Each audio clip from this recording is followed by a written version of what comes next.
तो आदाब, नमस्कार, गुड इवनिंग, सत श्री अकाल। एक बार फिर आप तमाम लोगों का स्वागत है क्राइम तक की कहानी के इस एपिसोड में। उम्मीद है पूरी फैमिली अच्छी होगी और अपना और अपनों का ख्याल रख रही होगी। स्पाइडरमैन फिल्म आप सब ने देखी होगी। एक काल्पनिक कहानी है, एक उड़ते हुए इंसान जिसे स्पाइडरमैन नाम दिया गया, बच्चों में बहुत फेमस है।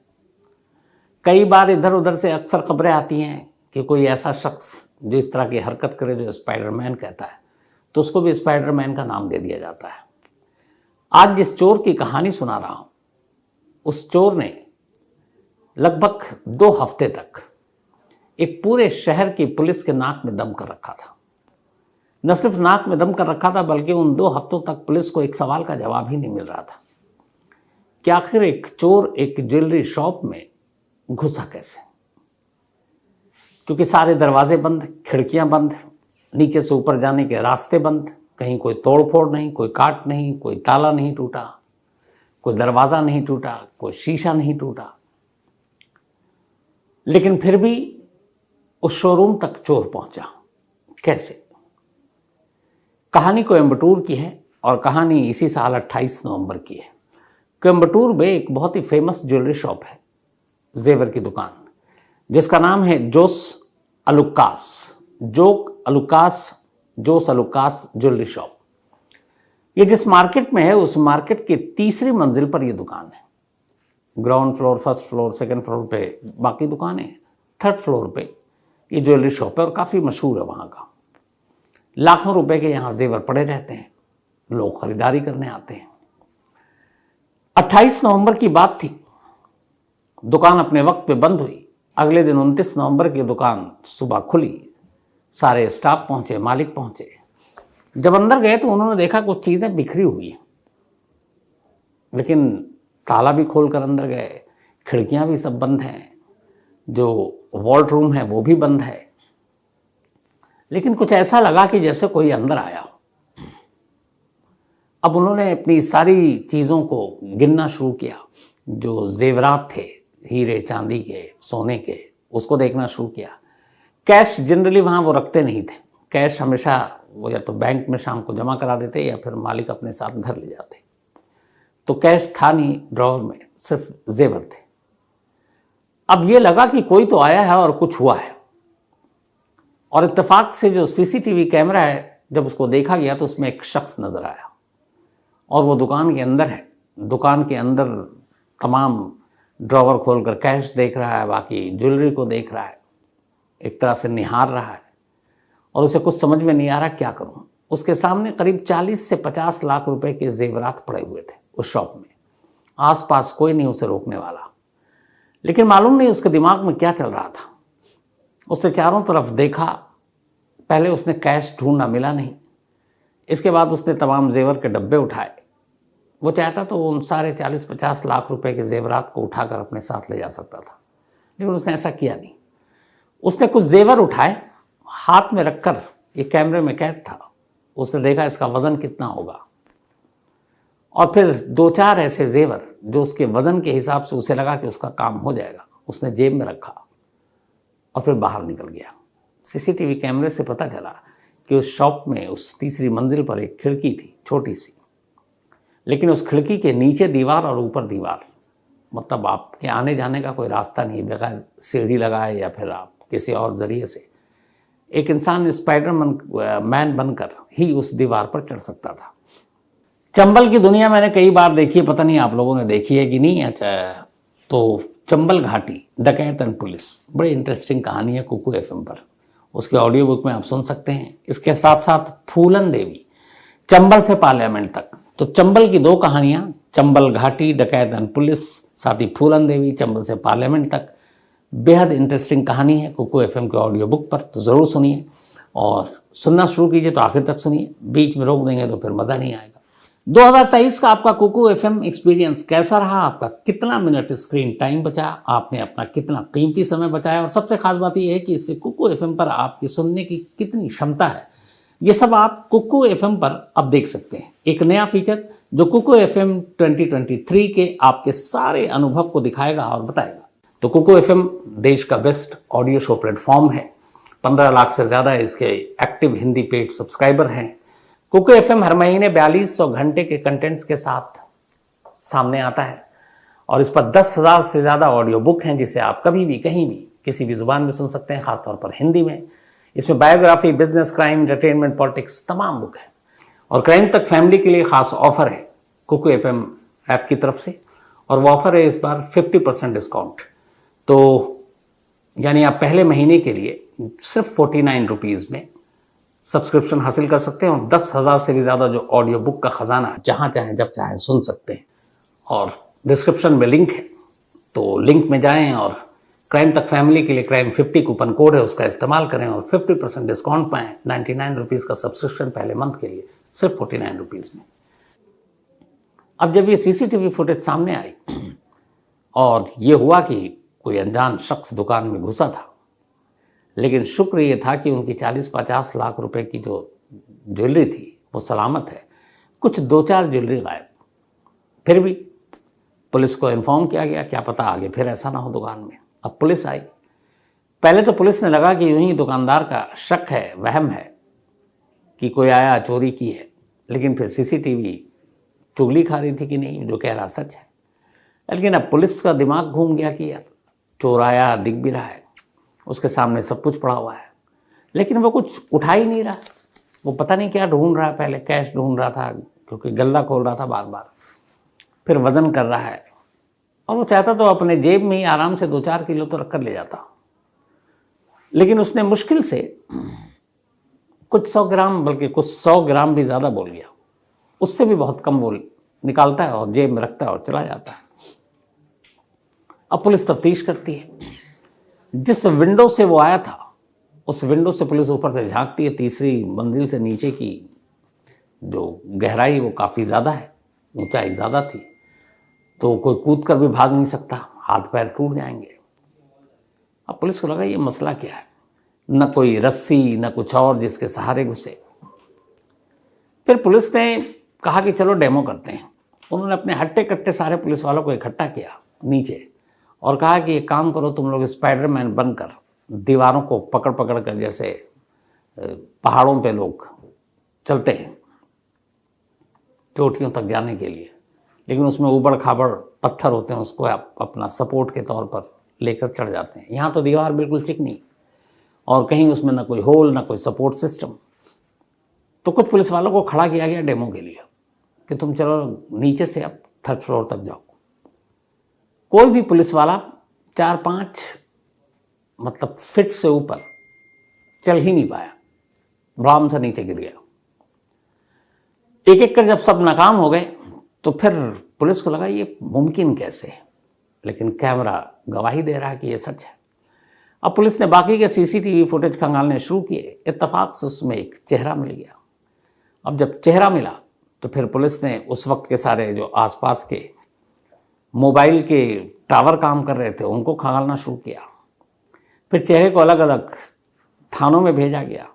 जब अलग अलग थानों में भेजा गया तो पता चला कि एक थाने से खबर आई कि हाँ ये कोई क्रिमिनल तो नहीं है, ना कोई चोर है, और ठीक ठाक है, इसका कोई क्रिमिनल हिस्ट्री या बैकग्राउंड भी नहीं है, लेकिन ये हमारे इलाके में रहता है और इसका नाम है विजय मुनिरत्नम। एक बड़े मशहूर साउथ के डायरेक्टर हैं मणिरत्नम, लेकिन ये मुनिरत्नम था। तो विजय मुनिरत्नम, उम्र करीब 26 साल। अब पुलिस ने कहा कि जो कैमरा है CCTV में उसका कदकाठी चेहरा वो मिल रहा है, लोगों को दिखाया उस मोहल्ले में, कहने लगा हाँ ये तो विजय है। अब पुलिस विजय का घर ढूंढते ढूंढते उसके घर पहुंची। इत्तेफाक से घर में उसकी बीवी और एक 7 महीने की बच्ची थी। पुलिस ने घर की तलाशी ली। वो जो 4-5 गहने गायब हुए थे वो विजय के घर से बरामद हो गए, उसकी बीवी के पास से। अब चोरी का माल बरामद, बीवी को पुलिस थाने ले आई क्योंकि चोरी का माल था उसके पास। अब थाने लाने के बाद फिर कोर्ट में पेश किया और उसको जुडिशियल कस्टडी में जेल भेज दिया गया। अब बाप फरार है, माँ अकेली है, 7 महीने का बच्चा है, बच्चा किसके पास रहे? माँ ने कहा ये मेरे साथ रहेगा, तो 7 महीने का बच्चा भी बिना कसूर के अपनी माँ के साथ जेल पहुंच गया। अब इधर पुलिस विजय की तलाश कर रही है। अब विजय और पुलिस के बीच में लुका छुपी का खेल शुरू होता है और ये खेल अगले 14 दिनों तक जारी रहता है। इन 14 दिनों में 2-4 ऐसे मौके आते हैं जब विजय फिर से स्पाइडरमैन बनता है। पुलिस को पता चलता है कि विजय उसी इलाके के एक जंगल है वहाँ पर, उन जंगलों में कहीं छुपा हुआ है। पुलिस की एक टीम, किसी चश्मदीद ने बताया, उस जंगल तक जाती है। विजय वहाँ मौजूद था, लेकिन वो पुलिस की आंखों में चकमा देकर निकल लेता है। अब पुलिस धीरे धीरे उसके रिश्तेदारों की एक लिस्ट बनाती है, उन सारे लोगों के फ़ोन नंबर और सारी चीज़ें निकालती है। अब सब पे नज़र रखी जा रही है। तो अचानक एक मुखबिर खबर देता है कि वो अपने एक कज़न के घर पर है। पुलिस की टीम कज़न के घर पर पहुंचती है, लेकिन जब तक वो अंदर जाती, विजय को पता चल गया 15 फीट की दीवार, पुलिस दूसरी तरफ उस दीवार के को फांद कर ही वो बच सकता था। 15 फीट की दीवार स्पाइडरमैन की तरह चढ़कर विजय वहां से कूदा दूसरी तरफ और भाग गया। तो ऐसे 2-4 मौके आते गए, विजय भागता गया। अब पुलिस परेशान। इस बीच में जितने भी रिलेटिव थे, सबके फ़ोन और उसके दोस्तों के फ़ोन नंबर पुलिस ने लेकर सर्विलांस पे लगा दिया कि ये फर्स्ट टाइमर है, क्रिमिनल बैकग्राउंड है नहीं, शायद उसके पास इतने पैसे नहीं हैं, तो वो कब तक भागेगा, कभी ना कभी कांटेक्ट तो करेगा। अब बीवी चूंकि जेल में है, बाकी रिश्तेदारी और दोस्त बचते हैं, तो उन सब के मोबाइल को पुलिस ने एक तो सर्विलांस पे लगाया और धमकी भी दी कि अगर वो कांटेक्ट करे तो बताना। अब वक्त बीतता गया, इधर विजय ने फ़ोन ही नहीं किया। जो उसका अपना फ़ोन था, उसका लोकेशन जंगल दिखा रहा था। जब पुलिस की टीम वहाँ सर्च करती है तो उसका फ़ोन टूटा फूटा जंगल में पड़ा हुआ था। इसका मतलब ये था कि विजय को ये पता था कि फ़ोन के ज़रिए पुलिस उस तक पहुँच सकती है। अब पुलिस ने 8-10 टीमें बना दी, करीब 40 से 45 लोग विजय की गिरफ्तारी के लिए। विजय को इधर उधर ढूंढा जा रहा है, लेकिन विजय हाथ नहीं आ रहा है। दिन बीतते गए। एक रोज़ अचानक पुलिस को पता चला कि विजय के एक रिश्तेदार के पास एक फ़ोन आया, और उस फ़ोन का जब लोकेशन देखा गया तो पता चला कि चेन्नई के मरीना बीच से ये फ़ोन आया। कोयम्बटूर पुलिस ने फ़ौरन चेन्नई पुलिस को कांटेक्ट किया और साफ लोकेशन था, उन्होंने बताया वहाँ जाओ और ये इस नंबर से, और ये मरीना बीच का है, ये वहीं है। चेन्नई पुलिस की टीम फ़ौरन, एक तो बीच पे ऑलरेडी भी पुलिस रहती है, उनको इन्फॉर्म मिलता है, वो अगले कुछ मिनट में वहाँ पहुँच जाती है। वो जाती है तो ये नंबर और जो लोकेशन था, पता चला वो एक गोलगप्पे वाले का जो पानी पूरी बेचता है। पुलिस की टीम ने कहा कि इस नंबर से कॉल किया। उसने कहा साहब, एक शख्स आया था, काले कपड़े पहने हुआ था, उसने कहा कि उसके मोबाइल की बैटरी ख़त्म हो गई है, उसको घर पर अर्जेंट बात करनी है। मैंने भी इंसानियत के नाते फ़ोन दे दिया। अब पुलिस को ये मालूम था कि ये यहीं कहीं पे है। उन्होंने बताया कि भाई यहाँ से तो निकल गया। कुछ घंटे के बाद एक और रिश्तेदार के पास फ़ोन आया। अब इस बार चेन्नई में एक दूसरा लोकेशन था। फ़ौरन चेन्नई पुलिस को फिर अलर्ट किया गया कि इस लोकेशन पे जाओ। पुलिस वहाँ पहुँचती है तो जिस बंदे के फ़ोन से फ़ोन आया था उसको पुलिस उस तक पहुँची, पूछा। उसने कहा साहब, मैं तो गुज़र रहा था, राहगीर हूँ। एक नौजवान आया, काले कपड़े पहने हुआ था, और उसने कहा कि मुझे एक अर्जेंट बात करनी है, अगर आप मुझे कॉल करने की इजाज़त दे दें। मेरे सामने उसने फ़ोन मिलाया, बात की, और मुझे फिर फ़ोन वापस करके चला गया। थोड़ी देर के बाद ये भी यहाँ से भी हाथ से निकल गया। एक तीसरे नंबर से फिर वो अपने एक दूसरे दोस्त को फ़ोन करता है, कहता है यार मैं परेशान हूँ और ये है वो है, और मैं जल्दी एक परमानेंट नंबर लेकर फिर तुमको बात करूँगा, लेकिन घबराना नहीं। और वो अपनी बीवी और बच्चे के बारे में जानकारी ले रहा था। चेन्नई पुलिस को तीसरी बार अलर्ट किया गया। पता चला कि एक और इलाके में एक और राहगीर था जिसका वो नंबर था। पुलिस उस राहगीर तक पहुंची, उसने भी वही कहानी सुनाई कि मैं गुजर रहा था, रास्ते में था, एक शख्स आया, काले कपड़े पहना था, उसने मोबाइल मांगा, मैंने दे दिया, इंसानियत के नाते बात करके चला गया। वहां पे भी वो हाथ नहीं आया। वो दिन भी निकल गया। अब ये तो इतना था कि पुलिस को लगा कि ये चेन्नई में ही कहीं, लेकिन नेक्स्ट डे फिर एक फ़ोन आया, और इस बार चेन्नई की जगह पे कोयम्बटूर का ही कॉल, कोयम्बटूर से ही, और एक और रिश्तेदार के पास। सबको एक एक बार ही वो फ़ोन कर रहा था, मतलब वो पुलिस से एक कदम आगे चल रहा था। अब पुलिस ने देखा ये तो कोयम्बटूर में है। फ़ौरन जिस लोकेशन से ये फ़ोन आया वहाँ टीम को अलर्ट किया गया। वहाँ गए तो पता चला कोई अजनबी शख्स किसी बस अड्डे पर था, और उससे एक शख्स आया काले कपड़े में, उसने फ़ोन मांगा, एक अर्जेंट बात करनी है, रिक्वेस्ट की, उसने उसको दे दिया, बात करके वो निकल गया। इस तरह से उसने 10-12 कॉल किए। हर कॉल उसने किसी न किसी अजनबी के फ़ोन को लेकर किया। अब जब ये कॉल आ रही थी तो चूंकि ऑलरेडी सर्विलांस पे था, पुलिस सुन रही थी, तो कुछ बातचीत से ये पता चला कि अब ये बार बार कितने लोगों से फ़ोन मांगेगा। तो ये एक फ़ोन ख़रीदना था इसे और एक नंबर लेना था। पुलिस को लगा कि अब ये कोयम्बटूर में कहीं ना कहीं सिम लेने तो ज़रूर जाएगा। अब ये बड़ा चुनौती भरा काम था। पुलिस ने अपना नेटवर्क लगाया और कोयम्बटूर में जो भी सिम बेचते थे उन जगहों पर पुलिस की टीम को भेजा, बोला जाओ और देखो यहाँ कोई एक सिम ज़रूर खरीदने आएगा। और जो बाकी जहाँ जहाँ पुलिस नहीं पहुँच पाई वहाँ के तमाम लोगों को कांटेक्ट करके बताया गया कि आप सिम देना तो पूरी डिटेल लेना और इस हुलिये का अगर कोई आए तो पुलिस को इन्फॉर्म करना और उसके जो भी आईडी कार्ड है वो मांगना। 14वां दिन था ये चोरी के बाद का। कोयम्बटूर के एक सिम शॉप में पुलिस की टीम वहाँ बैठी हुई थी, दुकानदार बन के। एक लड़का आया। अच्छा, ये अयप्पा बिरादरी वहाँ पे जो काले कपड़े और उनकी वेशभूषा होती है उनको वो मानने वाला था, लेकिन अब उसे लग गया था कि ये काले कपड़े और ये उसकी जो पूरी ड्रेसिंग है उससे वो पुलिस की नज़र में आ सकता है, क्योंकि वो ऑलरेडी कैमरे में उसी कपड़ों में कैद था। तो उसने अपना हुलिया बदल लिया, वो अब जीन्स और टी शर्ट में आ गया था। और उसके बाद वो पहुंचता है कोयम्बटूर के एक सिम शॉप में। वहाँ जाकर वो मोबाइल शॉप में सिम खरीदता है। सिम जैसे ही खरीदता और वो अपना नाम बताता है, पुलिस वाला जो है उसी शॉप में बैठा हुआ था, फ़ौरन उसे दबोच लेता है। ज़्यादा मेहनत करनी नहीं पड़ती, थोड़ी देर में वो बता देता है कि हाँ वही विजय है मुनिरत्नम। अब उसको लेकर फिर पुलिस की टीम उस थाने में पहुंचती है जहाँ का ये केस था। इसमें तमाम आला अफसर इन्वॉल्व थे। मामला इसलिए बड़ा था क्योंकि एक ज्वेलरी शॉप में और एक ऐसा शख्स जिसने सारी सुरक्षा की चीज़ें थी उसको दरकिनार कर दीवार के सहारे घुस गया था, मतलब स्पाइडरमैन बनकर। तो लोकल न्यूज़पेपर में स्पाइडरमैन की डेली खबरें छप रही थी, गिरफ्तार नहीं हो रहा था, पुलिस के ऊपर प्रेशर था। अब पुलिस ने उस स्पाइडरमैन चोर को पकड़ लिया। पकड़ने के बाद अब उससे पूछताछ शुरू हुई। पहले तो उसकी पूरी कुंडली निकाल ली गई थी। तो उससे पूछा गया कि तुम्हारा कोई रिकॉर्ड नहीं है, ठीक ठाक वो अपने छोटे मोटे काम करके अपने परिवार को पालता था और उसका कोई क्रिमिनल बैकग्राउंड नहीं था। तो उसने कहा कि तुमने ये सब क्यों किया। जब उसने पूरी वजह बताई तो पुलिस वाले एक बार फिर हैरान हो गए।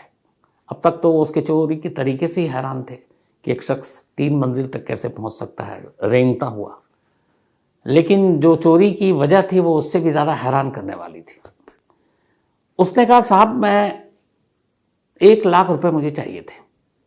मैंने एक छोटा सा ज़मीन का टुकड़ा ख़रीदा था ताकि अपनी बीवी और बच्ची के लिए वहाँ एक छोटा सा घर बनाऊँ और किराए के पैसे बचे। तो मैंने उसको ख़रीदा, लेकिन कुछ पैसे दे दिए, 1 लाख रुपए कम पड़ रहे थे। मैंने बहुत सारे लोगों से मांगे, किसी ने मेरी मदद नहीं की। मैं कुछ गलत काम करना नहीं चाहता था। फिर उसने कहा कि मैंने कुछ दिन एक मोबाइल शॉप में काम किया, तो मुझे लगा कि अगर मैं वहाँ से कुछ मोबाइल चोरी कर लूँ तो शायद 1 लाख रुपए 2-4 मोबाइल में आ जाएंगे, और मुझे उतनी ही की ज़रूरत थी। लेकिन मोबाइल की शॉप में हमेशा भीड़ बहुत होती थी, तो वो आइडिया ड्रॉप करना पड़ा। फिर उसी मोबाइल शॉप पे नज़र रखते रखते ही मैंने देखा कि सामने एक ज्वेलरी शॉप है, वही जहाँ 3री मंजिल पर जिसकी दुकान थी। उसने कहा जब ये मैंने देखा तो फिर मैं दुकान के अंदर गया, यूं ही ग्राहक बन के मैं चला आया। चारों तरफ रेकी की, एक ही एंट्री का रास्ता था और वो दीवार के सहारे। बोला बचपन से मेरे अंदर एक सलाहियत थी कि मैं चिकनी दीवार को भी अपने हाथों से पकड़कर और पैरों के सहारे में ऊपर रेंग कर जा सकता था। उसने कहा कि मैंने फिर तय किया कि मैं इस ज्वेलरी शॉप से जेवर चुराऊंगा। बल्कि जेवर का आइडिया बाद में था, पहले यह था कि यहाँ तो कैश होगा तो मैं 1 लाख रुपए चुराऊंगा, इससे ज़्यादा नहीं। बोला 28 नवंबर की रात मैं वहाँ पहुँचा, सन्नाटा था, गार्ड आगे की तरफ होता है, तो मैं पीछे दीवार से उधर खिड़की भी देख ली थी।